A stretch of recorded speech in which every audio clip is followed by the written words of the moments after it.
Ụmụnne m na ụmụnna m ele ọtọ n'ụrụ ọ nọ hụkụrịchi ọ nwanne ọnụ nwe mba nnọ awọchashala na mo eye ụmụnne m anọ m otu nwanne anyị nwaanyị akpọ m na fonu si m nwa mba nnọ m za ya sị m na m gwara akụkọ na gbotowara ya ụmụnne ya sị m na m gwara ya ụmụnne na ụnụ tụledela akụkọ ya n'ihu na azụ na ọ bụrụ na ihe na enunu ya mere ọ ihe na enunu ya chọrọ ime ọ ihe na ya kwuru na ọgwụ ote ọ ga-adị na ọ bụrụ na ya dị rọng na unu mee ka ya mara ya gaa n'ihu sị m na 5 years ago ka enwere otu nwoke bịakwutere ya bido gwasịwa ya okwu otu nwoke na-eshi agwa nwaanyị okwu bido gbado nwa ya enyi spin nwee gbugharịwa bren ya rehuwe nnọọ ya eleghị ọrịa ya ma ọ ṅachiri ya kwere ya na ya bụ abanye n'ime relationship ha bido kpawa ka ha kpagidere kpa 2 years gwa ya sị na onwe ihe a na-egburu oge na ya laikiri ya na ya machiri ya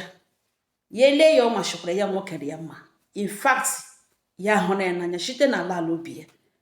o propose marriage ya kwere ọsọ ngwa ka ya ga-ahụ ndị nwe nna ya anọzighị ya ọ bụ nne ya na ụmụnne ndị ka o toro n'ihi na ọ ya nwa ka isi gwụrụkwa ka dị ọkpara ọ ya ka ha erutere nwaanyị mba nnọ na kemgbe nne na nna jiri mụ ya hụbeghị ụdịrị nwaanyị dị otu ahụ mbụ ya hụ nne dị isi mma ozugbo aha na ọ kpụrụ anya kpụrụ ushi nọ n'isi leruo ya anya n'ụkwụ ala bido gbawa ya randụ ele ya anya n'azụ ele ya n'ihu ofete ha n'ihu lege jụọ esa ahụ ya ọwụnụ ya egwe oivu ndo na nwa ya nwoke gwakwara ya aha ya si elekwe nwa ya chọrọ ịlụ mama na ya elekwe nwa ya chọrọ ịlụ ọ jụọ ha ya aha ya gwe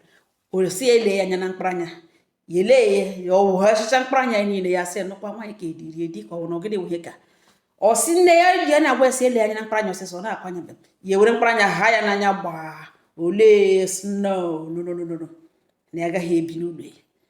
nwa nwoke achịwasị mama na ọ dịkarịala dramatik na ole ekewo lee anya na mkparanya ya gwa nwa nwoke na nwa na okporo olu agaghị ebi n'ụlọ ya na nwa nọ agaghị ebi n'ụlọ ya na ya chọghị ka ọ lụbata nwa ya ba nwa nwoke sị nwanyị ọgwawa ya sị na ya elele ya ewerela anya oke na-eme lee ya na ya agaghị abata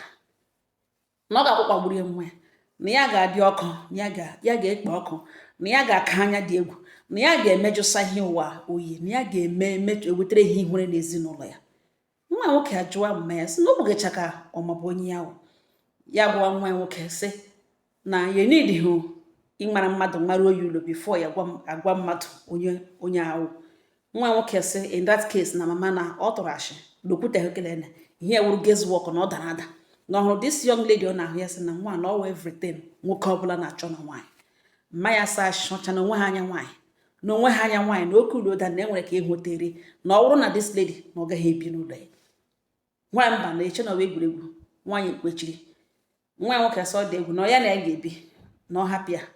nwaanyị na-aba na ọ gaghị ebi na nwa nwoke enweghị anya nwaanyị na ọ bụrụ na ọwụ na ya hụrụ dị young man n'anya ya na ibili dọnwụrụ lawa mana because of onye ahụ na ya na-ele ka eme ma ihe a ga-ekwu okwukwo mana nwaanyị ekweghị na okwu na-abata o kweghị na isi ewu abụọ na-abalite o kweghị nwe ka ọ kọchiri mpie ya ajụ kwechiri nne ya ga hei nwaanyị mba n'ike awụ ya ọ ya ka a na-eme ha laghachi ebe ha bi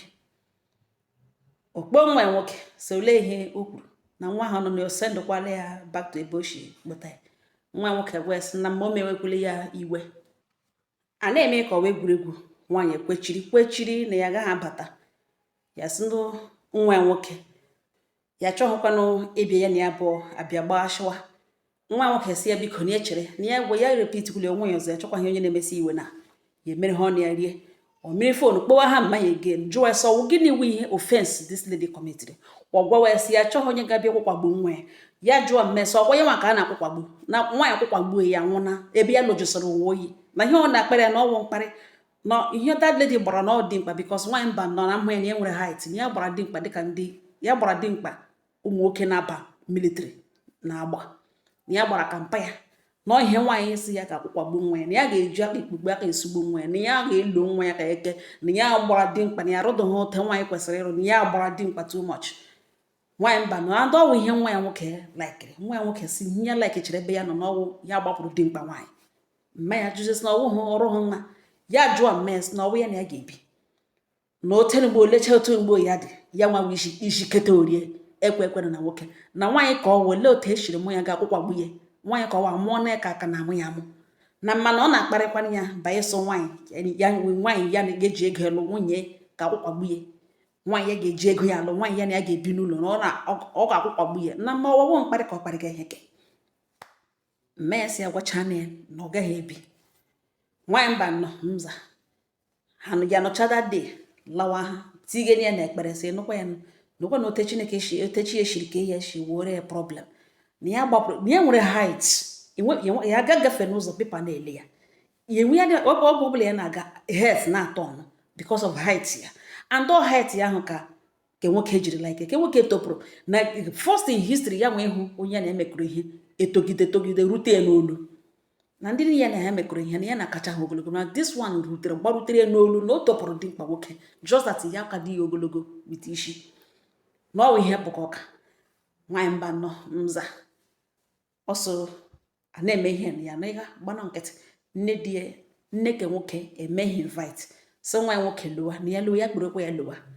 ọ gwawa ya sị na lekwa ihe mma ya jiri na ọrụkwa ka o chenjiele obi ya na ngwa ka ha ga ya ejikere ya na nke nwoke bai moto bifo ị na-akpanya kpom ha ala nweta ha onwe ha na vileji gaa n'ihu n'ihe okpọka ya mara n'ihe mama ya kpọka ozugbo nwaanyị hụrụ ha the woman elewe kwere aka gbanye n'ukwu lewe si n'obi ya na ọ ga-efili na ya chenjiela mind ya no na ihe ya kpere ya kwa witness ihe n'ugbo elu ya chọrọ ime nwa nwoke ele nwa nwoke nwaanyị anọrọ nga yishie ngwe ya gba ọtọ n'ihu nwa ya gba ọtọ sowe ukwu n'ala si na ya elewe na-ele ya anya na-agwa ekwude si na ya elewe elecha ya na ọ ya nwawo nwaanyị n'isi nwaanyị na mbrejin na-enwe mgbe ya gbaghara nne di okwu na akpọbatara ngala na nne di ya anabata ya na enwebere ndị ka akpọrọ bịa nne di ya na-achọ na ọ ya nwa ka nne di ya nabatara ọkwa na ihe ji nọchi ike na ote ya nọ na nwa nwoke kpọta onye ya na-achọghị na ọ gaghị anọ na ọ ga-akpọtarịrị ya onye ya chọrọ and because ya ekwuole ya mana ya na nwa ka na chichiga na oji bekee na ihe eji sị ka ha lota ka ọ hapụ ihe mmenwe ya echi ka ọ hapụ ịgbarịwatụ ebe problem ya shi na ọhụrụ ote na ya gbara ụtọ so o kwutere n'ala na ihe na ọnwa ukwu ya jiri mụ die na ya agbala oto na mbreji igosi mbreji agbara mbreji na ya nabataghị this lady na ọ gaa n'ihu bata na ndụ nwa by force na ọ na-ara ha ahụ bụ ya gatụrụ ime asịzi oke ọrụla ime o were afọ ime nwa dị nwe na ọnwa ahụ nwa atụrụ ime bata by force site na windo oshi na dọ ebe ọbụla oshi amakputeje oshi na roof akpụkputeje na otu na ya soro okwu n'ala na nwa ọbụla ọ ga-amụ by force nwa ọbụla ọ ga-agbawa ya okwu bata bịa mụ by force bata na ndụ nwa ya by force na nwa ahụ ka ọ gaghị aka nka na ya onwe agaghị aka nka ya eruo ya nso jiri aka sị mma bilite na ọ gagafa na ọwụ by force na ọwụ naanị nwa nwoke wụ nwoke nọ n'elu ụwa na since ahụ ji kwucha ya that day na ya na-agwala nwa nwoke sọ hapụwa awa ka ya gawa na ọwụ by force na ọ gara fa ịgba ọtọ n'ihu nwa ya nwoke n'ebe ihe shi na ọwụ nsọ ala na ọjọọ mma na ọ machuole nwa ya ihu na ọ maghị ihe ọ na-eme ọ maghị ihe o mere nwa ya nga ọ na-eme ka o merute ya na ya ga-alawa ya agaghị abịacha ha enwekwa ihe ga-ejikọ ya na nwa please nwa ya nwoke witness ele na ọ dịrị ya painful na ọ ga-ewute mana ya ga-agawa ya agaghị ya na nwa ya agaghị akọntinu ihe ha na-eme mana ihe ya chọrọ ịgwa ewu na o ji shikwa ike jụọ ndị obodo ha otu ha na-esi eme na ọ na-ediri mere nwa ya omenala nwacha ya ihu ma ọ wụ ya na o kpochuola ihu nwa ya forever and ever na o mee ya before ihe ebido emewe na ndụ nwa ya ọ bido eme na ndụ na ụfọdụ bido emewe na ndụ nwa ya nwoke na ọ machuole nwa ya nwoke wute ihe na o mere na olese mere ihe kwesịrị ime na okpogodi ya echisi ya bịachi na ya agaghị abịa na ọ machuole nwa ya ihu nga ọ na-eme ka o mee ya na ya ga-ala ya ga-abịachi na ọ jụkwa nwa ya nwoke na ya gwagakwasị nso ahụ na ihe mma ya kwukwere ebe mma ya anabataghị ya na ọwụ mfe ọsọ ọwụ na mma ya wajọ mmadụ kama mmụọ ya anabataghị ya na ọ is like that in every human being mana ka eti ya n'ekpere ọ bụrụ na ọ bụrụ ihe Chukwu ga-ekwu ọ bụrụ na ihe Chukwu na-akwado ọ bụrụ ihe Chukwu kwadoro ọkwa na ihe Chukwu na-akwado no problem na nwa ya nwoke jụrụ na ọ ka dị kontinu na ya wụhụ ebe ya shi ya wụhụ onye na-eji afọ ime jide mmadụ na ya karịrị ihe ahụ na nne na nna ezụrụ ya ụzọ erezie ya anaghị eji ya enweghị ike iwetara ihe nwere ba ịkatụrụ ime before marriage no na ọ gara fa nga ọ na-eme ka o mee ya ọ ga mmachi onwe ya ihu na biko ka ya bịa lawa ọ na-ele ekporo ya gwacha ya datin kọrọ akpa ya lawa pụwa eji nwa nwoke ajụwa esi nakwa ahụ naanị ya so ihe ọ kpọrọ ya wụ ibia ji ebe echiri n'ụwa ihe okporo ya wee bịa sọrọ ya otele n'ala ihe okporo ya wee bịa ji ya ụtọ ya na ngwanụ nsogbu anọ na ya ahụ na nakwa nọ ihe nwa kwuru ka ya gawanụ ihe ọbụla ihe ugbo hụrụ ya gburu ọta ka ejiri laghachi back to city. Ihe ọzọ ya nọrọ wụ nke nwoke akpọ ya na agara aga metie onye one elder na village ha kọwara anya mere na ịdasị n'ọwa arụ ebido ga metie ihe chief obodo eze obodo ha na ndị ọdịnala erere ha ihe na mma ya abịa zụcha ihe ndị ahụ ewere macha ya ihu were apizie nye nwa na ọkọcha otu o siri kọ ya so nsogbu anọ ngwa nke ọ dị. After 1 year again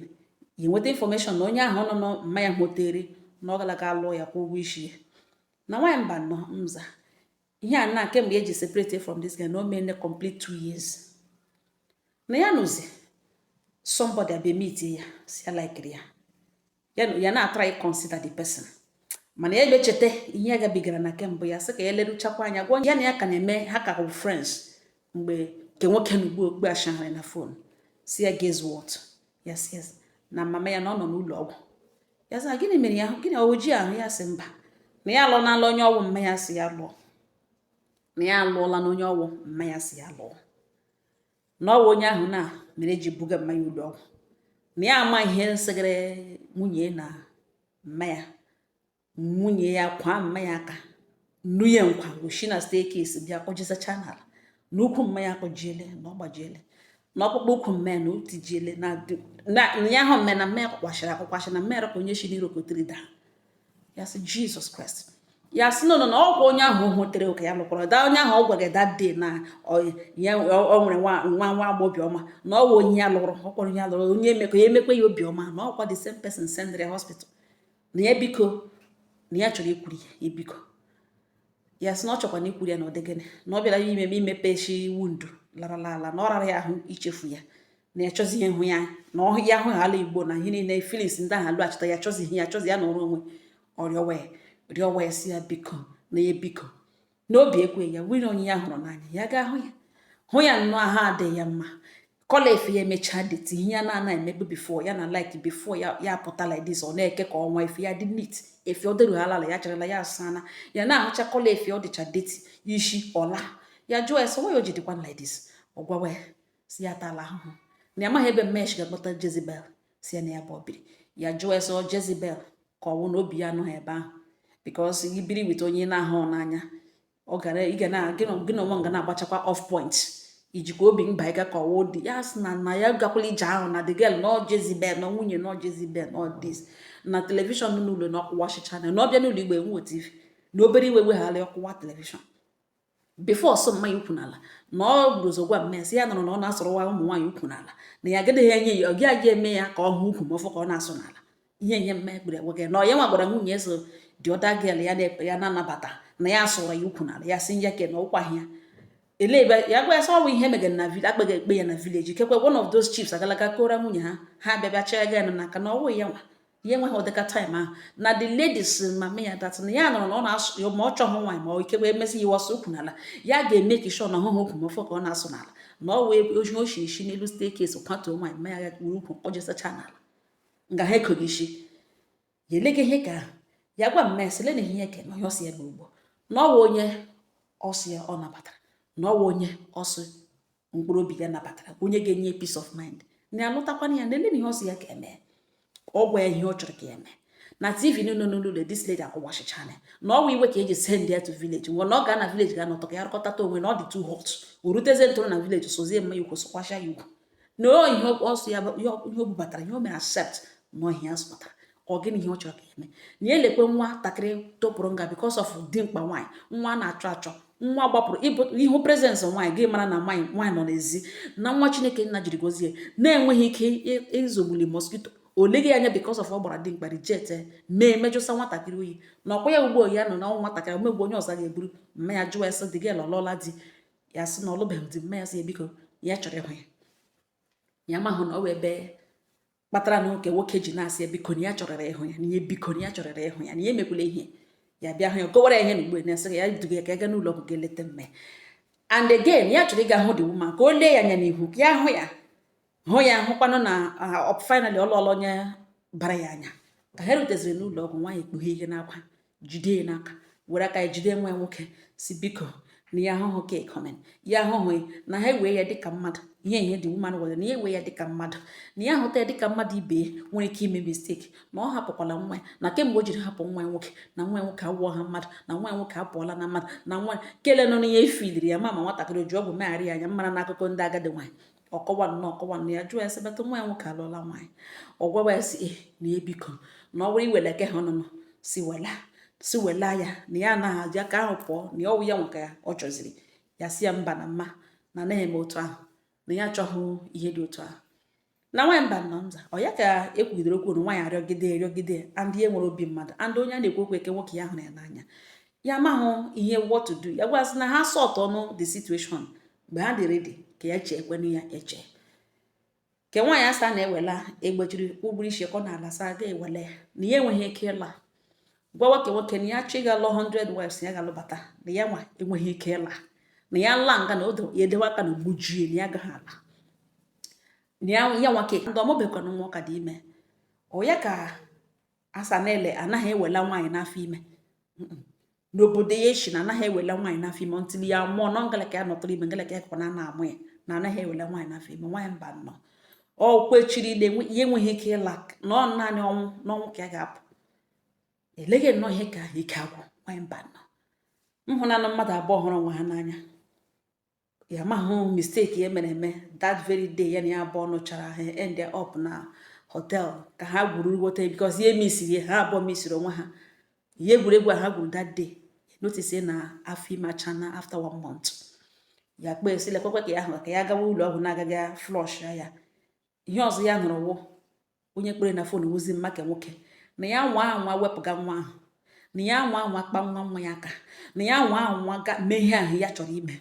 na ya ọ ga-ama ugbu a ka ya ka ahụzi ya na ya ihe ya wụ na agbara na-eje n'eyi na ya hapụgara ya nwunye nwa ya nke isi na alụrụ na ọ hapụgara ya this one ka ya nwetachagodo ma ọ hụ na nwa ahụ o bu n'afọ na ya nwa ta mpa ya na ya nwa metụ nwa ahụ aka na ewu na ya ekwuo ihe ya chọrọ na ya ga-emere na ya hapụ nwaanyị bido bewe ntụrụ ka ewe akwa na ya nwa wepụ nwa ya nwụọ jụọ oyi gwa ndị ụwa na ọ ya nwagburie nwaanyị mba na nwaanyị ya confuse ya na ụdị ya na-aghọtasị le ụdịka mmadụ wee ka befe mara ke nwaanyị ha afọ ọsụọ ya wela ya ụmụnna ya kerekwena wela ya ụmụnna ya na ha na-abịa iwere ha ihe akwụrụ n'isi ya sị mba si hapụgawa ya na ọ bụrụ na ọ ga-anọrọ ya nwa anọrọ na nwaanyị a na-achụ nwa ibe na dị ka ha abụọ nọrọ nwa na onwe ihe na-amaghị ụta ga-eme na si hapụwawa ya si ewelala ya ke nwoke elewe sọsị gị ya si yes na ya hapụwawa ya ọ dị ime na ya nwa dị ime na nwaanyị anaghị achụ nwa ibe na dị na ọ hapụwawa ya na ewelala ya ụta ka esi ime accept abịakwa ụgwọ isi ya batazie as second wife nke ya gara wụ first wife ụta ka esi batazie as second wife ma afọ ime ma gịnị ya bata ya ka nne di nwetachara onwe ebe di ya rentikwaziri ya ụlọ ebe ka ya na ya abụọ nọzi every time ọ na-agwa ka ya nwetacha onwe na ọlọba na alụgazi ka ahụ sọ garacha na ọ ga-abịa hụ ya nga ya gwa nne di ya sị ka eme udo ebe o nwetala onwe ya kpọọ nwunye di ka isi si na ole ogo oche histri ya nụrụ ihe o kwuru n'ọnụ na ọ ya nwa onye ahụ asọrọ okwu n'ala na ọnụ ahụ chụpụrụ ya ọnụ ahụ restọkwala ya bak na ya chọrọ peace na ya chọrọ udo na ya chọrọ peace ya chọghọ esemokwu ya chọghọ ka abịa lụwa bịa zogbuo na ọnwụ na ọ ga-arịọ nne di ya rịọ ya si agbagharị na ya nwa ga-abata n'okwu ka a nọrọ n'udo na enweghị ụwa the life na onwe ya dị too short ịbịbịa lụgachịwa ọgwawa ya si ya dị desperate na ya gaga chọrọ di ma ọ wụghị ya na ya gaga chọrọ di hafụrụ ya di ya ma ọ wụghị ya na ozu ga-ada ya gbana ya nkịtị nwaanyị mba nọ ọ ya ka afọ ime na only 5 months ka afọ ime nke ya nọ 2 boys nwanụ alọpside ya na merud ofu ji mma ofu ji ihe yiri egbe ihe ahụ ahụ egbe mana ọ tọrọ ya atọ fili edet ya ahụ egbe ya agaghị ahụ egbe bikọs papa ya nwere egbe ya ahụ egbe ya ma egbe o jide ya ihe atụchara atọ penti ya ọ na-eme ote n'ihu ka ọzọ ewepụta mma nga ya na-eti jizọs lekwezi 2 boys shi n'ime ọhịa uncompleted video mapụta hubida otu ha arụ ọchịsị dị 2 boys chụwa ha gide ha chukwu emere ya ebere because of dị mkpa na ya gbara ka eji mma chụrụ mma dị mma ya eji ya n'aka na-eti ndị ahụ mapụtazi dị ọda wan ji ekpo osisi agbụwa ka ọzọ achọwa ya onye ka ọzọ benye aka jide ya ka ha bada bikọs ya kacha ha dị mkpa onye jiri ha oji agwa ha dat na onye unu gaji emeti gbakwara dị mkpa egidezie ha abụọ ajụọ nso onye dịrị ha akpọzie nwunye dị enugbo ha na ọwụ idire ha nwaanyị iri ime dịire ndị dịrị ụmụ okoko bịa were mma gbuo nwaanyị ibe ya ime ma ya n'afọ sochie ya nwanne ya n'afọ ya amaghị n'ụdị o jiri zie ha dị ozi mana Chukwu mere ebere aka akpara ya ugbu a na the woman nọ on the run di ya agalaga mitie ụmụnna ya kpọrọ ndị obodo be di ha chata moto aga asị biko na ha bịara iwere ihe akwụrụ na isi nwa ha na ka ha nọ na the latest na nne di ya o send ya to hospital na nwaanyị enwetabeghị onwe ya nwunye di ya lekwe nwaanyị bịara ime o send ya ndị toks bịa magbe na otu a na etughị mbịaka na a ga-egide na bifo egide ya achọghị egide ọbịwa n'ụlọ so that egidere ha nọrọ n'ụlọ ha mewe police case na ihe a bịara na ka dissolve this marriage nwanne nwoke agbaghakwana ya nwanne nwoke si ya mana ọwụtọ ga-adị kpakọ ego akwụrụ n'isi ya were kpaa die n'aka so nwa ọrụ ime mgbe ọ mụrụ nwa amara ebe agagaga ma alaga ọ dị ime polisi apịrị ya gide ya mee ya arrest na nke nwanne ya nwaanyị ebe ọ gbara ga information lead police to that place ha ga-eme ya arrest ka emere ya arrest ya sị na ya dịkwa ime befe ya mara ọ baa na labor ha kpere ga ụlọ ọgwụ rute ebe ahụ ya mụọ nwa ya nwụọ ya fụzi isi naanị ya nwaanyị mba nọ ọ nọ na police custody na di ekwe divorce ole na ebe okwu n'ụzọ ugbu a na-awụ na nne di ya sị na ya chọrọ ịbịa na city na ụjọ nwa ahụ na-atọ ya na ihe o nwere ike ime na eto eji ya na o nwere ike o nwere tatakus everywhere na o nwere ndị ọjọọ na ụjọ na-atọ ya na village na nwaanyị iri ime ga-enwe mind hụ ihe ọ na-agabiga n'afọ ime nwee mind ha ya toks ịga gbuo nwaanyị iri ime ibe na ọwa ekwensu na ihe nwaanyị ka emere na ya na efili na dịga na ọwa ekwensu na ọ dị possess ikekwe those boys ya na ha na-achịchị ka otu hapụ ịbịa sogbuo ya n'abalị ya gwa di ya sị mba na ọ mama ya weji ọkụ niile a na-ere na mmanya nyege ọda nke ọ dị ukwuu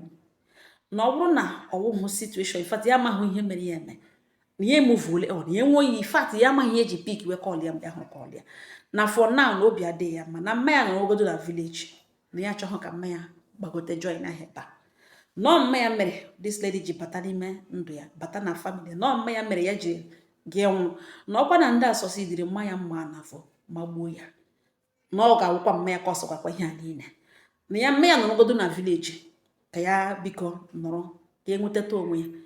di ya na-asị biko na ya maghị otu esi agwa mmanya ihe n'ugbo ya gwa mmanya mmanya ga-esi nụkwa o alụọla ya gbaghezie ngwugwu na ya hapụwawa mmanya ka ya bịawa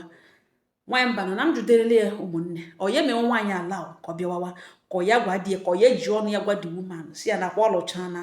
na o ruole mgbe ọ ga-ezuru ike na dọsta niile erezighi nọ ya nwere ya ụmụ onye okwu ya chọghị problem ya chọọ ka ọ ga-abịa ugbo ya okwu ya sị ya ejikwara egwu na ọ ya ikekwe echi ugbo ọhụ ya ka ehi gị ụra ọhụ ya ka na the woman na-ekwucha ihe niile ọhụrụ ọ ga-ekwuchatachata ya chọghị ihe mmadụ ga-eji achịli ya ume na obi elu na ọ ya ejiri aka ya gwa dis woman ya na ụtụwa na village na enwe onye na-abịa igbu ya ebe ahụ na nwaanyị mba nọ n'afọ ime ya na ha erule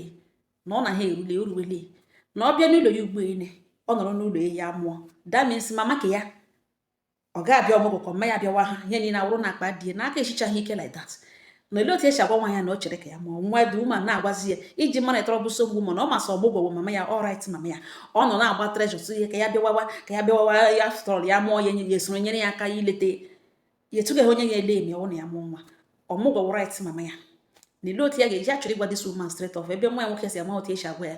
na mmanya na ọ na-enye nsogbu na sị hapụ ka ọ bịawawa ya chọọ ka ọ nọrọ ebe a mgbe mmanya ga-abịa na ọ ga-akpụta woman ọ na-enye nsogbu o nwere ike inye mmanya nsogbu ọha abụọ abịa sewe ya ụmụ ya chọghị nsogbu atọ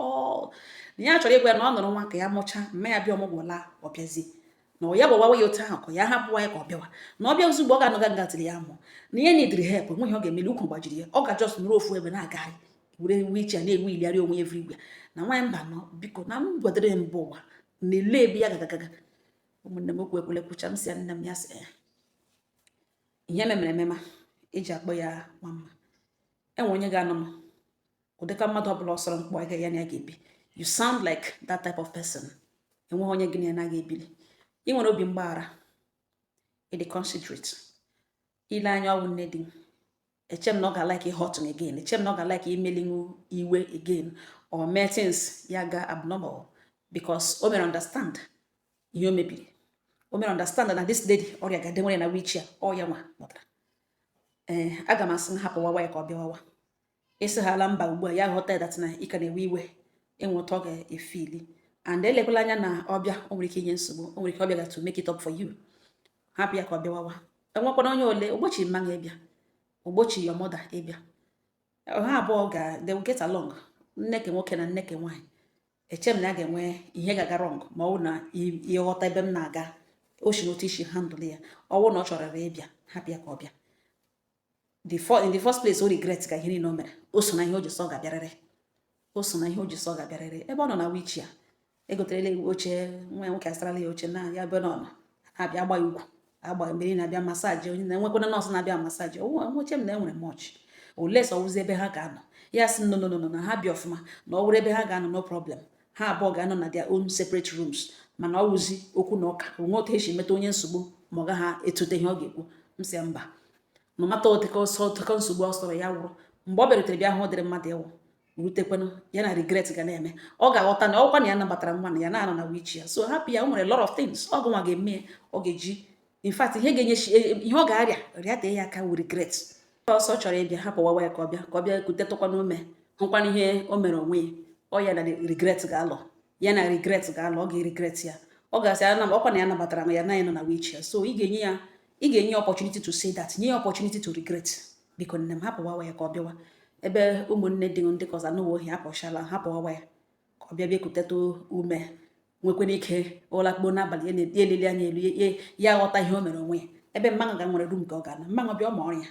ya asọkwana ka ihe nwa asacha ya ahụ ka ị ga-enwe ọkwa nwa ya ha abụọ nwa ha nwa nwunye na-aga mụ na ha abụọ nwa ha ebe ka ara ekurula ọkụ bịa mụọ ka ya nwụọ kenga na expectation nne dị niile nọ na ebe nwa anyị na-aga mụ nọ. Hapụ wawa ya ọbịwa nne m o biko. Ya sị m oke na mgbotowara ya ndị mmadụ na ọ bụ eziokwu ya gbara dị mkpa mana obi ya na ọ dị small na ya ama ya na-enweghị ihe na-atakọrọ ya n'obi na ya ote people na-eshi ahụta ya first appearance na ọnwụ hụta ya dị na ya achọghị ime mistake ọ mmadụ abịa hụtawa abịa sewe ya ehetiri ebe a na-alụ ebe a na-ese na m ledele okwu na m gwadoro ụmụnne na ọ kwesịrị ka ya gwa nne di ese ọ nọrọ nwa ụtọ ọbụla ọ sọrọ ya isi hụta ya na ọ nọrọ nwa ka mma ya bịa chọọ m ụgwọ laa ka ọ ya hapụ wawa ya ọbịa wawa na ya dị confused ya achọghị nsogbu. Ụmụnne m onye ọsọ m bịa gbotoro ọnụ ma the main thing m ji si ka m bịa weta okwu ebe a ugbu a mgbe ụfọdụ ụmụ nwaanyị dị guilty of this situation. Ị ga-ahụ nwa m ga-akpọlata nwa ụlọ ịmabeghị karata ya ịmabeghị otu o si ekwu okwu gị na emekobeghị ya enweghị ihe ị ga-akọwatanwu. Ajụjụ ị kwesịrị ịjụ maka nwa ahụ ọ nwa nwoke ka ị ga-ajụ ya. Nwa nga gị na ya na-agba amara na onwe ọnọ ọ na-asọpụkwara m ma ya sịzị ọ ya sịghị na onwe nsọpụrụ mana ka ahụ problem gị ghọtazi ebe a ka ị ga-ahụta ụfọdụ ihe nwa m discovera n'ime ya. Echizi ebe ahụ na ọ bụrụ ndụmọdụ ka ga-eji so because enwe onye wụ sent ewere ndụmọdụ ya kwara ịjụkwa nwa nwoke mgbe ị makwa nọ na-asọpụrụ m gị na-aba ijekwe ya sị hapụ wawa maka aha wu okwu nna ya ma ọ gị ajụ nwa nwoke ya wụ onye ọmakwa ego jụtata ya oyo sọrọ nwa masịrị ya n'ihi na marriage awụkwa hụ akị ncheta ọkwa ọwụkwa ha akị ncheta ọkwa ọwụkwa ha akị oyibo ịkọwa ya ekpomito ịkọwa ya gị na ihe hụrụ n'ime gị na-ataja ya na-adaja gwarara ma ọwụkwa ha marriage dịkwa o nwekwara ihe omimi o nwere ebe ọ na-eri ere jie nwa ahụ ga-ekwenye na ihe ị chọrọ na marriage ọ nwa nke ị ga-achọ because ohere ahụ eji kpọlata ya enweghị ihe ịma nwe ya ị gaghị ele ya first appearance ozugbo ahụ hụrụ ya gị ile ya anya n'anya mmụọ na-agwa m na ọ ga-aka anya ọ gị sị na ọ ga-adị dọl gị bido rate we ya gị bido judge we ya gị condemn we ya somebody hụrụ na for the first time mana ya na nwa emekọla ihe months years enwe ajụjụ ị ga-ajụ ọnwa because enwe opportunity ịmata karata ya oge na ya nọ mana ụfọdụ ndị nne bịa ha achụ na-aga not knowing na ka ahụ ịchụga ọ ya oke Chineke kpọtara gị leta gị mee ṅụ dịka nwa ya. Biko ụmụ nwaanyị ibe m bifo a na-agba ụkwụ na ọ ga-abata ebe a oshi ebe ole onye wụ nne ya ole onye wụ nna ya mgbe ụfọdụ ụmụ agbọghọ ebiwe iji ihe nne ha na nna ha metara nne ya ọwụ onye nna ya ọwụ onye ịjụkwara ajụjụ ị ga-alasị nne ikekwe nne gbara ọnụ ọ nne mere ike ọtọmatikali nwa ahụ anọ n'oge yi nne ọ na-awụcha otu ahụ mgbe ụfọdụ. Ajụ ajụ egbu kpatara eji egbu onye aka ya dị ọcha. Ụmụnne m, ọhịa m si ma bịa gbotoro ọnụ ngalana ọ ngọ ha nọ m n'ọnụ. Enweghị unu ga-agwa nwanne anyị, unu gwa ya. Udo dịrị unu.